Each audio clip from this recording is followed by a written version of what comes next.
My friends, I'm sure you've heard the news now. Robin Williams has passed on, and I guess this is a good time to share my Robin Williams story, as brief as my interaction with him was. Several years ago, a friend of mine who's a photographer invited me to a Hollywood movie premiere, and it was for a Robin Williams movie. It was for an animated movie called Robots, and I have to confess, I was never a fan of Robin Williams. I never liked any of his work. He just wasn't my cup of tea, I guess. But I went to the premiere.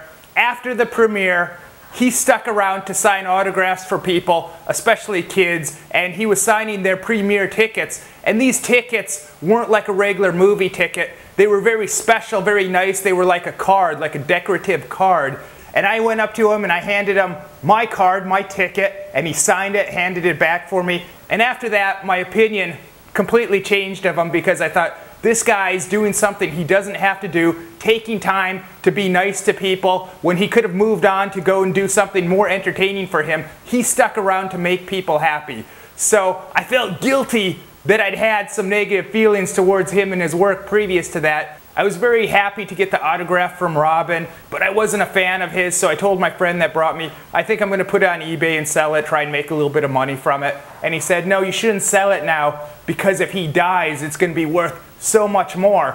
So I hung on to it, and of course he's passed on now. I'm still not going to sell it. I still have it. Every so often I actually think about that experience, and I think about how nice Robin Williams was to do that. Fast forward not too many years later, and Disney calls me in through my agent to have me audition for a movie called Old Dogs, starring Robin Williams and John Travolta. And I remember going to Disney, and I was so impressed and happy to be invited to this major movie studio for an audition. And I went in, they explained the role to me, and they said, yeah, we're looking for someone that looks just like you, and you'd be doing scenes with Robin Williams, doing this really funny stuff. I did the audition, I nailed it, and I was certain I was going to get the role. I ended up not getting the role. I think what happened is they actually cut that role out of the movie completely. So I never got to professionally work with Robin, but I would have been mentioning that brief interaction with him years previously when he signed that for me, and just let him know how much I appreciated him taking the time doing that for people. Now it looks like Robin committed suicide, at least that's what they're saying is the leading theory, but I'm not going to get down on a guy for doing that. I'm no one to judge him, but it just shows you that you can strive to work towards a goal, you can get fame, you can get money, all that good stuff, and somehow still not be happy. And it's kind of weird, because right now I'm currently in Manila, and I walk by homeless kids every day, kids that will be doing drugs because it's cheaper than being able to get food.